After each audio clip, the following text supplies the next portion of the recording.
Ratusan warga Israel kembali serbu Masjid Al-Aqsa.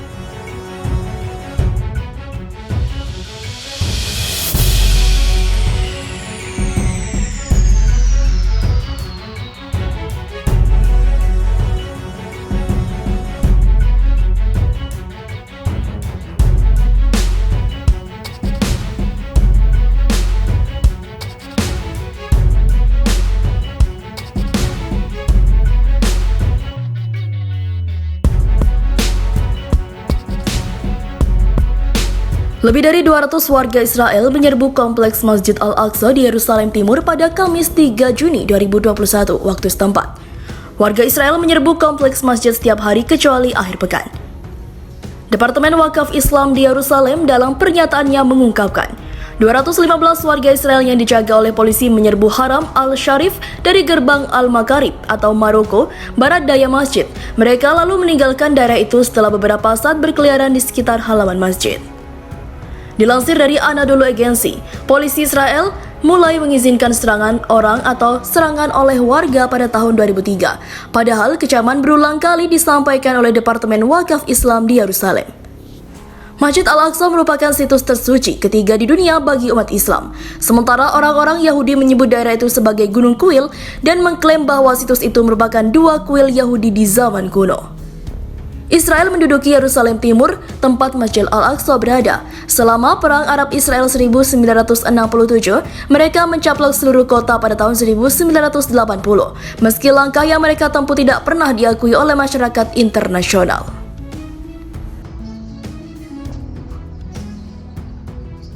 Sepuluh keajaiban perang Palestina-Israel, munculnya pasukan putih hingga suara misterius yang berzikir. Banyak kisah di luar nalar terjadi selama perlawanan rakyat Palestina atau Zionis Israel yang merampas tanah mereka dan membunuh warga sipil tidak berdosa. Kisah-kisah tersebut beredar luas di masyarakat dan tertanam di hati setiap warga Palestina. Kisah keajaiban ini kerap dialami para mujahidin dari Brigade Izzuddin Al-Qassam yang merupakan sayap militer milisi Palestina. Milisi Palestina merupakan gerakan perlawanan Islam yang berjuang di garis depan di jalur Gaza, membela dan mempertahankan kemerdekaan Palestina dan pendudukan Zionis Israel. Dalam perjuangannya, para mujahidin atau Izzuddin Al-Qassam kerap menemukan berbagai keganjilan yang mereka sebut sebagai pertolongan Allah yang hadir tanpa mereka sadari. Berikut ini 10 kisah keganjilan dan keajaiban di Palestina seperti dikutip Serambi News.com dari berbagai sumber termasuk dilansir situs simomot.wordpress.com dari kisahhikmah.com. 1. Pasukan berseragam putih di Gaza. Tentara-tentara Zionis Israel memang takut berhadapan dengan mujahidin milisi Palestina Izzuddin Al-Qassam, tetapi ketakutan mereka tidak sedahsyat ini. Mereka tahu pasukan Izzuddin Al-Qassam bisa menyusup dari balik terowongan dan menyerang secara tiba-tiba, tetapi yang mereka hadapi kali ini tidak seperti biasanya. Secepat kilat mereka hadir, lalu secepat kilat mereka menghilang. Dan bukannya menyamar dengan pakaian loreng atau gelap, pasukan ini justru memakai pakaian putih menyilaukan. Mudah dilihat dan bahkan sangat mencolok di tengah peperangan. Siapakah mereka? Tentara-tentara Zionis Israel memang takut berhadapan dengan mujahidin milisi Palestina, Izzuddin Al-Qassam. Tetapi ketakutan mereka tidak sedahsyat ini. Sekuat apapun pasukan Izzuddin Al-Qassam, jika mereka tertembak, mereka akan terluka, berdarah, roboh, dan gugur sebagai syuhada. Tetapi pasukan berjubah putih ini mereka seakan tidak bisa dibunuh. Peluru-peluru yang ditembakkan kepada mereka seperti mengenai udara kosong saja. Apakah mereka hanya hologram sehingga tidak bisa dilukai dan dibunuh? Tapi jika hologram, mengapa mereka juga bisa menyerang? Tentara-tentara Zionis Israel memang takut berhadapan dengan mujahidin milisi Palestina, Izzuddin Al-Qassam, tetapi ketakutan mereka tidak sedahsyat ini. Maka setengah berbisik mereka mulai mengucapkan satu kalimat, "Inikah malaikat?" Dan ketakutan itu pun semakin dahsyat. Sebab jika benar itu malaikat, tidak mungkin Zionis bisa mengalahkan mereka. Sebab jika benar itu malaikat, tidak mungkin mereka mampu memenangkan peperangan. Tidak sedikit pasukan Zionis yang bertemu mereka pada perang Furqan akhir 2008 lalu. Mereka mengatakan bahwa pasukan yang dihadapinya berpakaian putih-putih.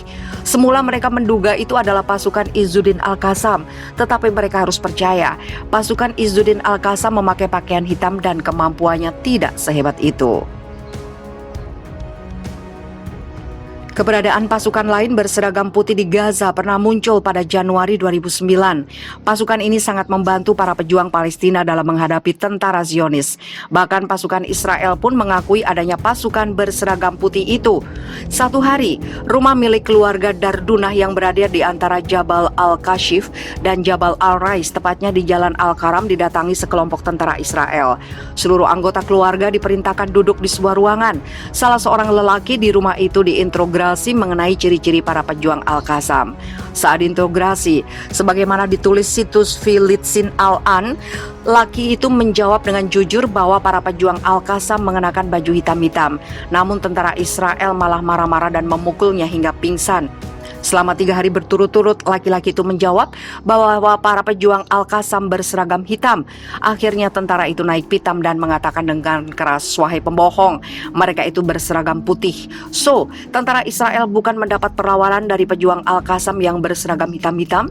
Jadi ada pasukan lain yang berseragam putih yang berhasil memukul mundur tentara Israel.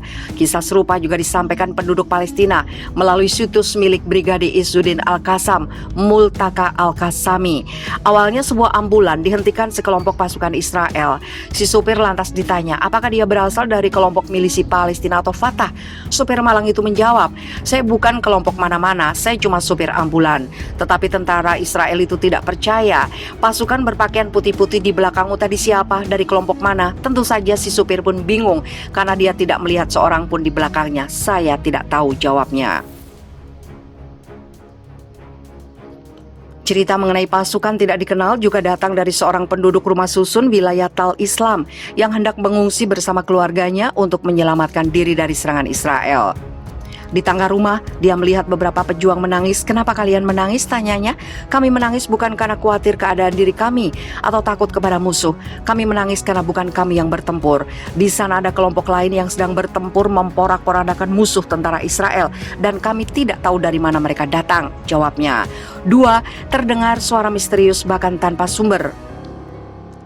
Ada lagi kisah karomah mujahidin, bahkan hal ini pernah disebutkan Khotib Masjid Izzuddin Al-Qassam di wilayah Nashirat, Gaza, serta pernah ditayangkan TV channel Al-Quds, serta ditulis oleh Dr. Abdurrahman Al-Jamal dalam situs Al-Qassam dengan judul Ayat Ar-Rahman fi Jihad Al-Furqan, ayat-ayat Allah dalam Jihad Al-Furqan. Sang khotib bercerita, seorang pejuang telah menanam sebuah ranjau yang telah disiapkan untuk menyambut tentara Israel jika melalui jalan tersebut. "Saya telah menanam sebuah ranjau. Saya lalu melihat sebuah helikopter menurunkan sejumlah besar pasukan disertai tank-tank berjalan beriringan menuju jalan tempat di mana saya telah menanam ranjau," kata pejuang tadi. Akhirnya, sang pejuang memutuskan kembali ke markas karena mengira ranjau tidak akan bekerja optimal. Maklum jumlah musuh sangat banyak.